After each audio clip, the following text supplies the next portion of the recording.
Okay, so I'm David Sloan Wilson, and I'm known to some of you very well, Ryan and Kurt certainly, and the others possibly by reputation. I have no idea. And I think that my differentiator, I think, of all of us who are so pro-social and so well-read is my formal training in evolutionary science. And so I think that evolution for most of the 20th century became gene-centric. It left out cultural evolution. And only during the last 40 years or so has evolution expanded to include all things human. And so I basically represent that movement. And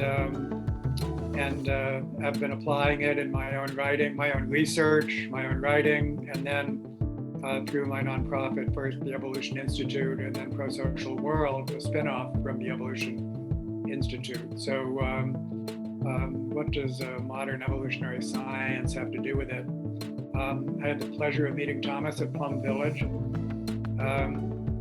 only a few months ago. Seemed like a longer time than that. And thank you very much for gifting me a copy of your book, and which is, I think, going to be occupying center stage. So I met Kurt a while back. Kurt's a very important person in my life who really introduced me to the whole domain of interspirituality. And I like to think that before Kurt, I studied spirituality, and after Kurt, I started to become more spiritual. So with that, I will pass to Kurt. Yeah, David, thank you. Yeah, so Kurt Johnson, and yeah, my doctorate is in evolution and with the program at the American Museum of Natural History, and I was then at the American Museum of Natural History for 25 years. But I'm an odd bird because I'm also ordained or certified in 5 spiritual traditions, and I was a monk for, depending on how you count, 10 to 14 years. And in that context, then I'm interested in this entire straddle, but less in the silos of faith than in the understanding of consciousness, the relationship of consciousness, about how we inquire and how we know, from our scientific knowing in the objective to our deepest knowing in the subjective. And I'm also a publisher, so right now swimming in my head is the content of 5 books that we're doing across this straddle. So it's an exciting time to be here with all of you. So thanks. Okay, then I think Rutger was next, is that right? Yeah, hi everybody. I'm an environmental economist by training and specialized in beyond GDP, so actually providing alternatives to this dominant indicator, so for well-being, inclusion, inequality, and sustainability. I had formal training as an economist, and I don't think it's a surprise that, the models that are created there, that do have their issues. So I've always been interested in more interdisciplinary thinking. And so that's what I'm really hoping to learn a lot about today. Then let's go to layman. I don't know what I am, but I do a lot of work in philosophy, as well as spirituality and religion, as well as cultural analysis. And the thing that they all seem to have in common is the need for a much richer and more satisfying and more potent form of intersubjectivity, collective intelligence, collective sapience. It seems like I spend most of my year either hosting or going to gatherings where those are the focal points. I actually met David a little bit in Austin. I don't know if he remembers that. We sat next to each other. Among 200 other people. The skill sets that are required in order to be more generative, more satisfying participants with each other seem to me the central concerns of the day. And I'm doing a course all next month for Parallax in Europe, which is about reframing spirituality and religion for the network age. And so underlying that is the notion that connectivity is the fundamental place where we should be thinking about social change, where we should be thinking about religious evocation, where we should be thinking about spiritual transformation, and where we should be putting our philosophical attention as well. So the possibilities of relationship are forefront for me.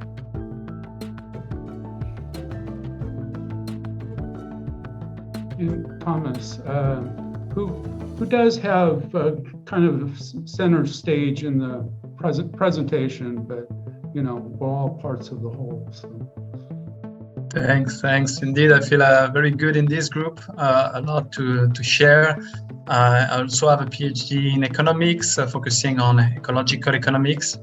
I've worked a lot on issues such as tropical deforestation, climate change, green finance, and I'm the author of this book, Politics of Being, Wisdom and Science for a New Development Paradigm. And when I mean wisdom, I talk a lot also about interspirituality. I've worked for 10 years on this book, building on what is already existing in some, especially in the interreligious movement, like the Earth Charter, which say when basic needs have been met, development is about being more. So really wanting to offer a framework that could integrate all relevant claims and build a strong rationale for decision makers for this change of development paradigm, and offer very concrete policy agendas in many sectors to show it's both a deep, quite spiritual, I would say, vision, but also very practical, pragmatic in terms of how to go about it now, with including with existing examples. I live in France, next to Plum Village, the monastery of Zen Master Thich Nhat Hanh, where I had the pleasure to meet with David back in May. And also some other member from pro-social, including from pro-social spirituality. I work as an independent consultant a lot with United Nations agencies, right now with UNDP and the Conscious Food Systems Alliance, where we try to integrate the inner dimension into the work we are doing in the food and agriculture sector. First, I'd like to welcome everyone to this very unique presentation in which I hope to set the stage for introducing a mega project to the Pro-Social Commons platform to better integrate the respective disciplines of science and wisdom, but more on that as we go. So, and if you're not already familiar, my name is Brian McConnell, and I'll be your host and moderator for this introductory segment exploring practical prospects of how to facilitate large-scale human transformation, particularly in the realm of polity, as a crucial approach for otherwise ameliorating planetary health and well-being from this juncture forward. In the same regard, too, in drawing significantly from integral orientations to both theory and practice, conscious cultural evolution is a term that's conceptually adapted here in large part from the impact of David Sloan Wilson's This View of Life. Similarly, too, Thomas Legrand's recently released Politics of Being serves as a central reference in this regard by informing our shared experience and practice in exploring what a wisdom-based or spiritual approach to politics might look like, and subsequently, how to tap into science to support our conscious collective evolution. What's more, and as a framing of my own role and engagement navigating this aggregate of theoretical understandings, which include systems thinking, integral thinking, U-theories presencing, and pro-social contexts, in late December, David Wilson, Kurt Johnson, Paul Adkins, and Jeffrey Gunning co-authored an article in downloadable PDF format entitled Integral and Pro-Social Spirituality, which was in turn published by the Integral Leadership Review. Along similar lines to these, Thomas Legrand in Chapter 2 of his Politics of Being, noting an evolutive crisis, explains how a multiplicity of crises, which taken together can be economic, sanitary, environmental, social, political, food-related, energetic, demographic, ethical, or cognitive, all point to an overall obsolescence of our current model of development. To better express this with respect to factors of scale, however, where holons are said to comprise the individual building blocks of Ken Wilber's model, the concept has been borrowed from Arthur Koestler's description of the great chain of being, a medieval description of levels of being. In this way, though, it's interesting how readily the same idea that, in quotes, every entity and concept is both an entity on its own and a hierarchical part of a larger whole, end quotes, interrelates to that of David Sloan Wilson's explanation of how complex adaptive systems function within these same embedded hierarchies in his Rethinking the Theoretical Foundation of Economics. Likewise, and because the same state of crisis which Thomas cites from an evolutionary perspective can occur in various ways across a multitude of levels, as reflected here in the Stockholm Resilience Center's mapping of 9 planetary boundaries, exceeding them poses the threat of cascading collapse to sustaining a safe operating space for humanity's continued development. What's more, and as Thomas Legrand says, the old story of separation that is at the core of our cultural program until now has shaped our development model's priority, that of having measured in a country's GDP, which still prevails as the metric for assessing a country's relative level of development. This focus has created an imbalance, a relative inner underdevelopment, and ethical crisis that threatens our future.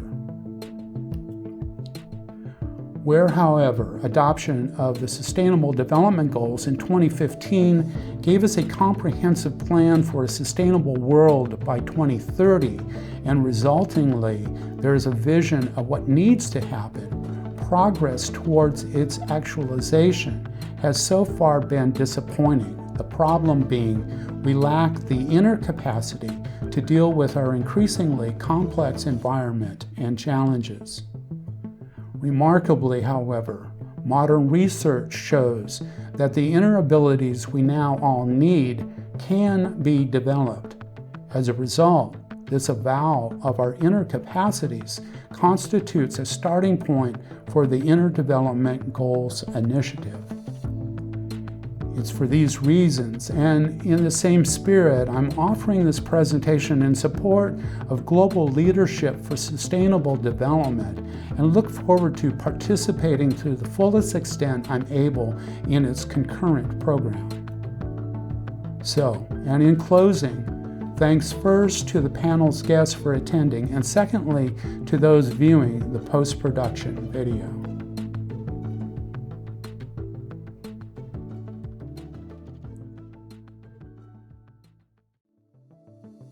Thanks so much, David, and thank you, Brian. I'm glad I was able to get here in the nick of time, and sorry to be late. Yes, I'm Kate Sheehan Roach. I am leading the spirituality initiative at Pro-Social World.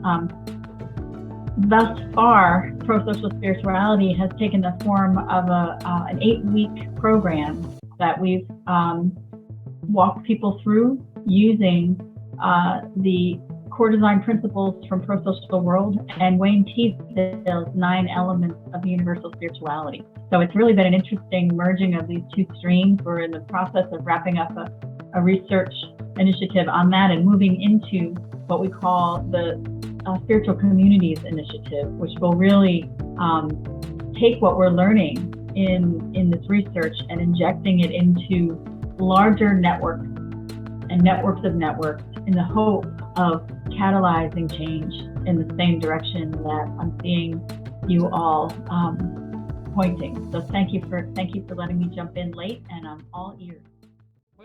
Well, so let me try and do business. Rutgers' invitation and engagement is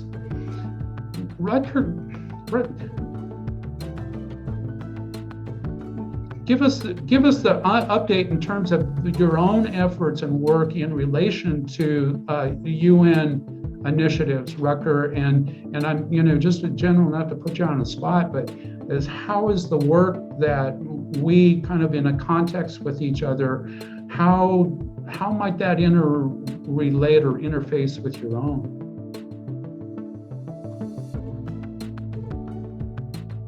Not putting me on the spot, eh, Brian? I just say, I qualified it as best I could. Yeah,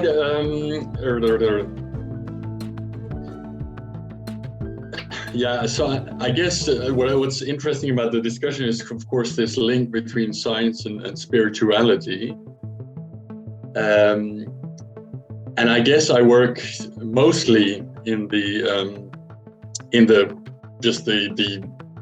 sciencey parts and the UN parts, and we just got a big project to actually do Beyond GDP for the European Commission with Tim Jackson and Thomas Piketty. So I have various projects, and there is also an SG project of the Secretary General on Beyond GDP that will be coming out in a month. So, but those are kind of just political processes with a bit of science, a bit of politics.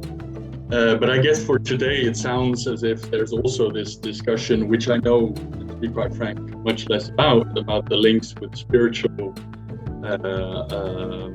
foundations. I do actually know quite a few people in policy that are very much spiritual. So Ken Wilber, I've been told about a lot, but I don't actually have my own reading of that. And so I'm finding that a little bit difficult. I don't think for this discussion today, just the mundane things of UN politics and UN processes and science, how to measure well-being or those kind of things, that doesn't seem to be the agenda for today. You might be, Rutger, you might be surprised. Stick around. Let me go to layman in that regard in terms of speaking to, from an integral standpoint, more the issue of the spiritual and dimension and how science and wisdom traditions, integrate or don't integrate with each other. Well, that's a huge topic that we could go at from a whole bunch of different angles. I'm not pulling any punches, Layman. I'm going right for the throat. We just did a wisdom curriculum summit at the Monastic Academy in Vermont. We had a bunch of people there trying to work on how we wisely bring together science and spirituality and turn it into a form of curriculum that could be customized and distributed to different contexts. But we're just at the beginning of that process. For myself, the way I frame religion and spirituality is sort of deeply based around the functional suggestion of integrative models, which is to say, if you have a variety of different internal subsystems that you can achieve greater integration between in yourself to produce something more than the sum of the parts, then you have something like spirit being activated, which you can then lens through different interpretations. And then an analogous process goes on in the social domain, except the parts that are being brought together are not the internal subjective subsystems like mind, heart, and body, or left brain and right brain, but they're the classes and genres of human cultural activity, of which science is always a component. And if we look at that in the sort of through an integral or spiral dynamics lens or something like that, we have this notion of these different stages or phases. And I think one of the reasons we assume there's a tension between science and spirituality is because we're using the results of an outdated phase. Like the Catholic Church in Europe was not lacking science, it was using Aristotelian science. So it was the result of an integration of a whole bunch of different genres of cultural activity, but from a certain phase. Right, so to be able to do something like that again, to generate new religious energy in any form we want to, we have to be able to bring together those genres, including science. And one of the places I look to a lot now is shamanism, right? Because I think we're at the beginning. We have to be sort of starting and regenerating new traditions. We have to make contact with the archaic indigenous, but also become indigenous again. We have to make sure that the spirituality we're talking about works deeply and intimately with ecology and also with altered states. And there's a sort of emphasis on sacred naturalism, at least in the way we conceive of the shamanic dimension. Right. Which So would be like sacralizing the natural, but naturalizing the sacred. And the reason I wanted to mention that is because science and spirituality are really together, right? If nature is the basis of the spiritual practice, it's also the basis of the beginning of the natural sciences. So they're right. They're So together. our focus tends to in the modern era tends to be on kind of towards the epistemology, towards the knowledge, towards the that dimension, as opposed to that of the ontological of being. And so, yeah, that seems central. David, let's go over to you, and if you could kind of frame with respect to Thomas, I'd kind of like to bring Thomas's politics of being speaks so centrally to me with respect to the realms and dimension of culture and politics. Polity being the realm of governance, basically and societal rules and institutions, and so how do we kind of as people, how do we best begin to organize ourselves and communicate and collaborate with each other to take on what's otherwise an overwhelming project? Yeah, so I'll try to keep it brief, and hopefully we can we go a little beyond the hour because we had some technical difficulties. Is there anyone that has a hard stop at 1, or could we go until, let's say, 1:10 or 1:15? Is that okay? I might pop out like 5 past or so. Yeah. Okay, good. So I'll take no more than 3 minutes, and hopefully less.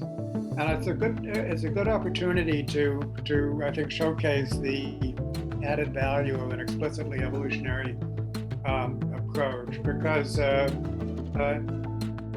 what's called dual inheritance theory treats our symbolic systems as like our genes, 2 streams of inheritance, one genetic, one cultural. But to me, there's tremendous metaphorical transfer in thinking of our meaning systems as like our genes, and evolved basically on the basis of how they cause us to behave. So there's a very important, just as there's a huge connection between our genotype and our phenotype, there's a huge connection between our symbotype and our phenotype, as we like to put it. And so there's your inner and outer right there, right? Because we talk about we need to work on the inner and the outer. Well, to think of the inner as like our genes, the cultural equivalent of our genes, how much powerful can that be? But what it leads to is that if that metaphorical transfer, it leads us to think of all of these different converging traditions as a kind of convergent cultural evolution. And so in just the same way that many species have converged upon hard shells as a predator defense, we have turtles, we have armadillos, we have snails, they've all converged upon the same functional form, but in very different ways. And you wouldn't want to interbreed an armadillo and a turtle. In fact, you couldn't, but if you did, it would not be pretty. The result would not be a pretty sight. And if we transfer that to cultural traditions, what we find is many examples in the modern day, extending into the past, of intellectual traditions or religious traditions. This spans the distinction between religion and the secular, because we've all got symbotypes, no matter what they're called, no exceptions. We've all got symbolic systems that drive our behavior, organize the way we see the world. And so what we have, just pick 2 examples of integral and an evolutionary science approach, is that they're all, in terms of what they're striving to do with worldwide peace and harmony, pro-sociality, and so on. So they're like the turtle and the armadillo that way, but how they go about it is actually quite different. And you can multiply that by 100 of all these different, and why there's so many? Isolation.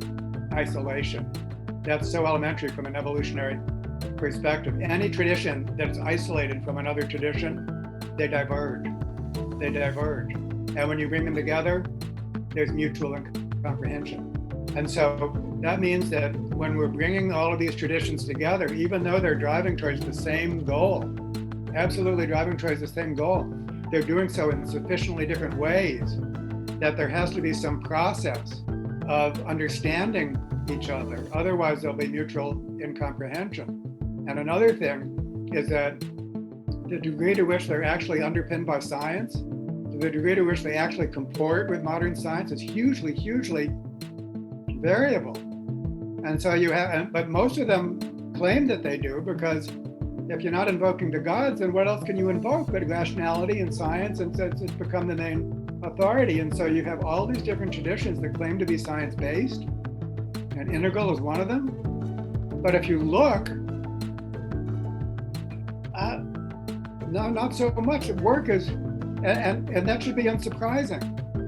And so we don't want to be judgmental, but we have serious work to do to take all of these different parallel universes or different cultural species, all driving in the same direction, converging on best practices to a degree, but actually speaking different languages.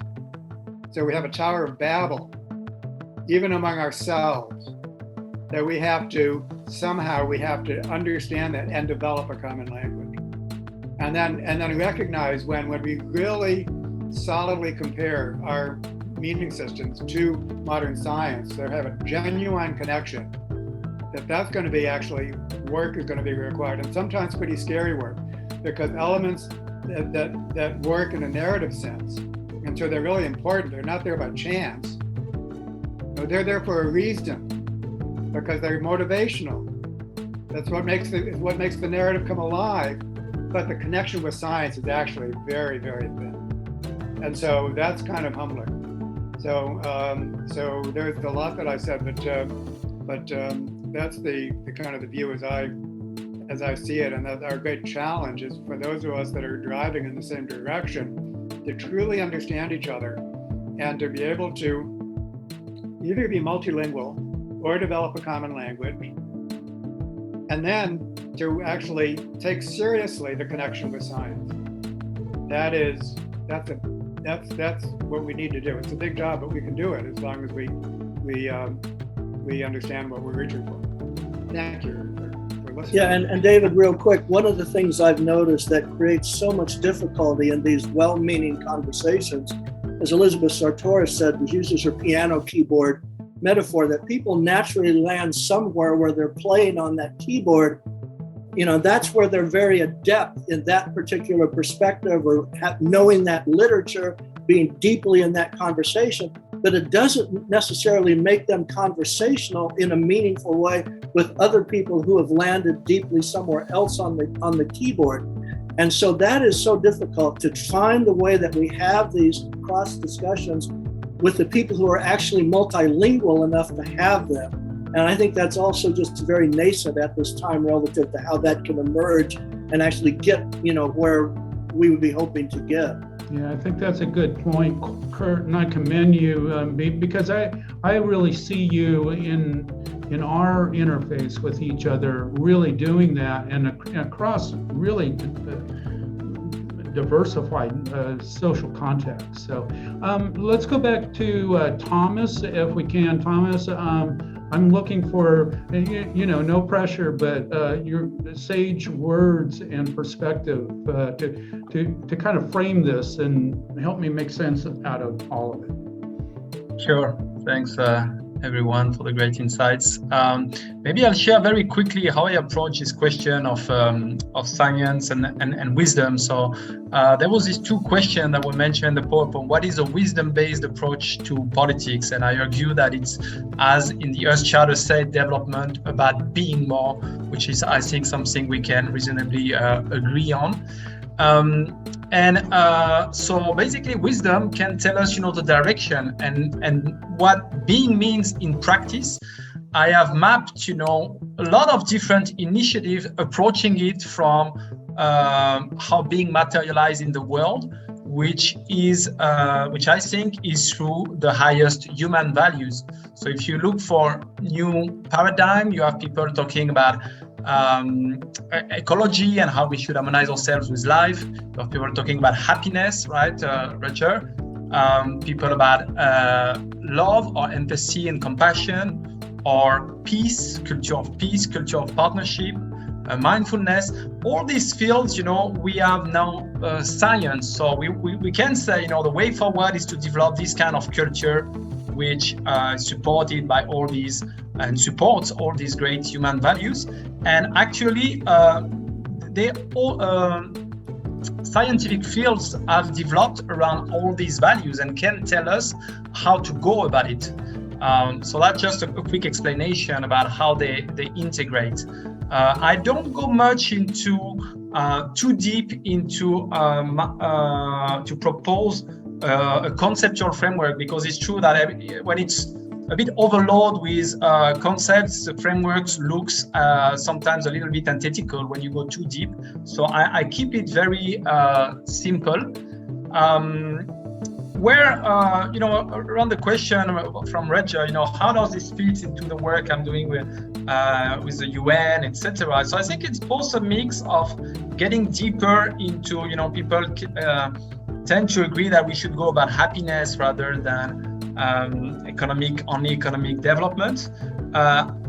In happiness, you have this distinction often between hedonic and eudaimonic, and I call it being, but it's very close, according to some definition, to eudaimonia. So it's just taking what people are at, but trying to make it deeper and allowing to connect another side of it. So arguing that human development is about happiness, eudaimonia, or being. But also at this stage, we need a cultural evolution. We need a change of mindset, as even the UNSG recognize, and this leads to the inner development goals, as kind of a mean to achieve the SDG. And I say, well, you can reconcile really the means and the goal, because actually, being is both the mean and the goal to get us forward, both the true human development, and it's also the way forward for the cultural evolution we need to address the current challenges. And maybe so it's really about how science can foster this cultural evolution, which I think is really the important focus. And because someone, I think maybe it was Kate or Lehman, mentioned relationality, I think that's really important. And I talk myself in the book about, importance of relationships in terms of our identity, but also in terms of our happiness, etc. And building on the work of Charles Eisenstein that says we're moving from the story of separation to the story of interbeing. So that's very present. And I found out that indeed interbeing is also, you find that more or less in most of traditional wisdoms. So it's really a kind of ethics to live well in community, basically. So just to clarify and highlight some of these key points. Yeah, thanks for that, Thomas. And I think Rutger and I, we've actually done some collaborative work, and I really appreciate that experience in terms of how it translates to, but I think there's a practicality to it, that's significant work. But also I think we also share then with respect to this, the overall complexity and magnitude. Distinction, and then ask everyone, but especially Rutger, to comment on that distinction. I think that there's one way to go about it is to go from a single matrix to some dashboard of metrics. So we have 4 or 12 or 16 or but each one we quantify. Another one is to think that if we're really trying to evolve a complex system, then there'll be no single dashboard, no 6, 8, 12 things. We need to actually try stuff out, and then we have enough and a way to assess the whole system, so that when we actually do something, then we look at its consequences, and then we adopt that practice or not, and then of course we repeat. And so that seems to me that two quite different approaches to assessment, and they're probably both worthwhile. But I just wonder if that distinction is worthwhile or interesting, or something that anyone has thought about, including Rutger. Yeah, the large part of my book was about specifically that issue, and what I came down on was that dashboards are very common actually. So just to have all different types of dimensions for people, whatever drives their well-being or their being, or however you want to define it. I actually think I think well-being is just something immeasurable. It's some concept which is so large and so broad that it's basically immeasurable. But what has happened is that various scientific fields have made an attempt. So even economics, mainstream economics, welfare economics, happiness economics, capability approach, Kahneman actually worked on it. And all of these streams have made an attempt to give some quantification to this. And I think basically that's also the limit of science. We will never ever grasp what this is, but can, from different scientific perspectives, at least make a best effort. And each of those has their drawbacks and their advantages. So that's where I came down on, and that's also the data set that I'm creating, that basically looking at a topic like that from all different perspectives, but I have no claim that then is the answer to well-being, because I just think that's not what you would want to say. But I think what I also just wanted to respond to Thomas, because I liked what he said, and also I think what Kurt said. What I've noticed, for example, with that friend of mine he's very spiritual, and he's in the policy realm.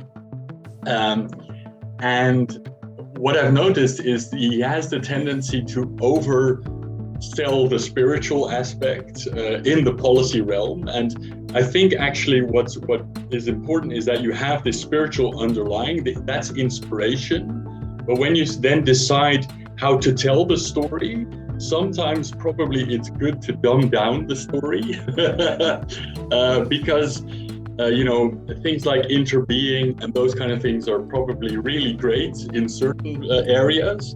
But when you're just talking to policymakers, some will resonate if they do have a more spiritual background. But at some levels, and I do notice sometimes, at least with this friend of mine, there can be a tendency to try really to force everybody into this spiritual foundation because they feel that it's so important. But at the same time, sometimes selling things at different levels, so to speak, I find that, and I think somebody said just now that that's also the task of this multilingualism, that basically you need to know what language to speak at what different level of consciousness. Yeah, it's a product of shared awareness or not. Kate? Thank you, Rutger. I love these gatherings. I think I have 4 more books to read by the end of the week. Having met some of you here, I realize there's a lot of depth here that I can't begin to speak to. But I want to respond just briefly to what Rutger shared about, indeed, the tendency to project expectations on to a given community, and looping back to what Thomas pointed to, and the need for this relational network. We'll call it a network because the networks are already there. The networks exist. What we hope to bring to these networks is catalysis for change. The well-meaning networks are abundant and strong, but what Rutger was just sharing about how sometimes the given message can be an impediment to itself. That can also happen with science. There's fundamentalism in every branch of knowledge. I'm a historian by training, and we're just trained to be skeptics. That's how we live. Nobody prove it is what we say, but that's a fundamentalist approach. And what we're finding is it's much better to offer a framework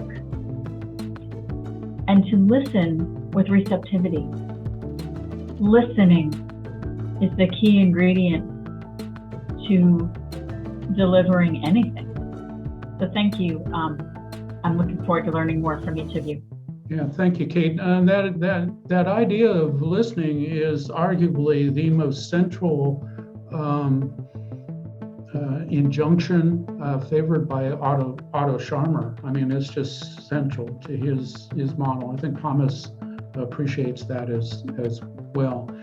David, you want to go ahead and kind of finish this up for us? Well, I think I can take off directly from Kate. Listening means context. When you listen to someone, you're trying to understand their context. And when you go back to what Rucker was saying, like hard to wrap your head around well-being. Well, that's true if we're not paying attention to context. In some context general way, indeed, you can't really define well-being. But if you actually understand the context in great detail, well, typically it's pretty clear what is needed in a given context to increase well-being, and everyone there will tell you, either as an individual or as a group. And I think so if we just say context, context, context, and then of course, that's really like saying evolution, evolution, evolution, because when you're an evolutionary biologist, you can't understand any species except in the context of its environment that gave rise to its properties. And so to be richly contextual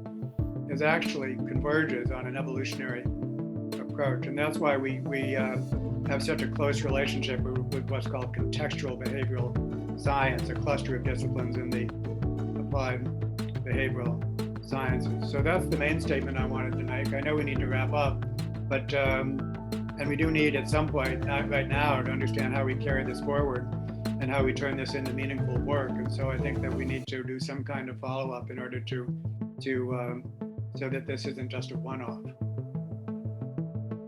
Yeah, thanks for that, David. And email tends to be the one kind of central communication device that we all share. I mean, it's nice to have our respective contexts and networks, kind of network nodes. So I'm, as I've expressed and continue to share from time to time, I'm so grateful over the last 5.5 months for my engagement with Pro-Social Commons. But likewise, it is so exceptional in my experience and kind of with respect to my efforts to be able to bring a group comprised of Layman and Thomas and Kurt and all of the individuals that were here together into kind of the shared format, relatively short period of time, facilitated with all of the technology, and kind of working within that context with the resources and why. I mean, a big part of this is resources. It's kind of the other part of being able to share the same language and communicate and interrelate with each other, make meaning and try and envision. That's not really necessarily my forte, practical next steps. So I tend to be someone, I kind of watch the patterns and what is unfolding and be pretty good, I think, at reading into the subjective realms of the context. I have a strong sense that I kind of share that with Thomas, and I just appreciate the respective connection that we have between us. So